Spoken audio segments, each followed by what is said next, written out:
Hey everybody, Coach Mark again at Evolve Training Center in South San Francisco with another theme of the month. This month we're going to go over fakes and feints. Using fakes and feints is a very effective and low-cost way of keeping your opponent off balance and guessing. So to practice them, use them a lot in your shadowboxing. Remember, your shadowboxing should be as realistic as possible. You should be thinking about as many details as you can. So add those fakes and feints in there. Even though they're not strikes, they're very important to add to your game. So again, in your fighting position, you're moving around your opponent, little feint. Feints are just little small, fast twitch movements that get your opponent to think, is this guy making a move? Where's he going? Feint. You could feint with your hip, you could feint with your upper body, you could feint a little small feint, little fast twitch move with your hands. You can do it with your head, even a feint with a level change, just to see what your opponent is doing. What is your opponent coming, going, moving left or right? Are they apprehensive? Are they aggressive? And that's a great way of getting a read on your opponent, using feints, fast twitch movements that get your opponent to think.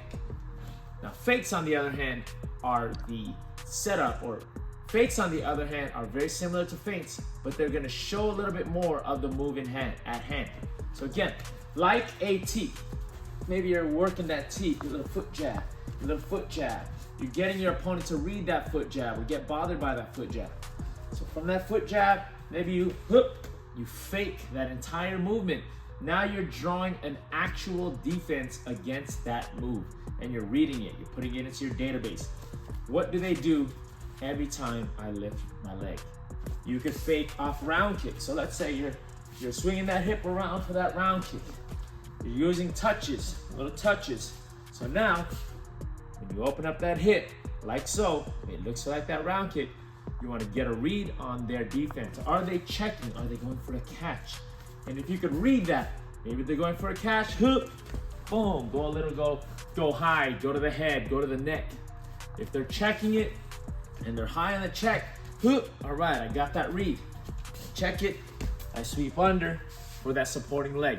Very many fakes. You could use an actual punch as a fake. For instance, the jab. I'm actually throwing a jab. But what they don't know is I'm not throwing it to land it. I'm throwing it to fake it to get something else. And that's how you use fakes. Feints, small fast twitch movements with upper body, lower body. Fakes show a piece of the actual move to draw the actual defense that they're gonna defend against, so you can capitalize right after.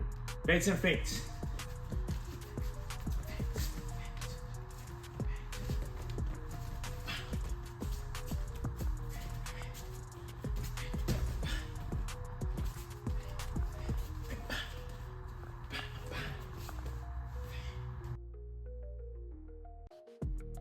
Manny Pacquiao uses foot fakes and feints.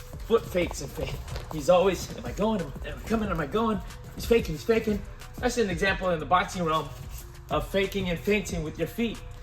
When is he coming? When is he going? He's coming in, he's backing off. He's going in, going left and right. That's kind of like his basketball footwork that he kind of messes around with. Fakes and feints there. In Muay Thai, you see a lot of femur fighters using feints. You know, they'll lift their leg. They'll back off. They'll touch you a little bit with that lead jab to get you to come in or elbow. One of the things that I recently saw, the English team did this really well back in at the Amazing Games at Lupini Stadium last year. Their taller fighters using good teeps, teep, and guess what the human condition does when somebody's doing that? Oh, I need to get closer. So they kept using it, and lo and behold, they fell into that trap. They fake it, people would come right on in, bam, knee, bam, elbow. So it's kind of like that reverse psychology. They're using a teep, trying to keep their opponent away, and their opponent was trying to hate. They were trying to move on in, going right into a trap, knee and elbow. Slick move, I love the way they use it. They were taller fighters, and that's the way they use it. You would think that the taller fighter would want to keep you away, but they were actually luring you into a trap. So that was a great way of using a long range move as a fake, only to draw them in to their short range elbow and knee techniques.